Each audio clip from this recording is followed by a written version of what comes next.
Voice రావట్లేదు.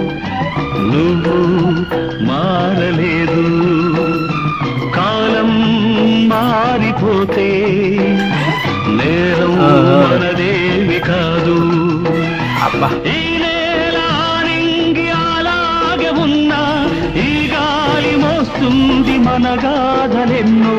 నెమరేసుకుందాము ఆ రోజులు, భ్రమలాగా ఉంటాయి ఆ లీలలు. ఆ మనసులు ఆ మమతలు ఒరే రాస్కల్, జ్ఞాపకం వద్దురా? కాలేజీలో క్లాస్ రూమ్ లో పాప మీద నువ్వు పేపర్ బాల్ కొడితే ఆ పాప ఎడవకాలు పిల్లలు వింటారు, వింటారు. పిల్లలకు పెట్ట కథగా చెప్పుకుంటారు అంతే.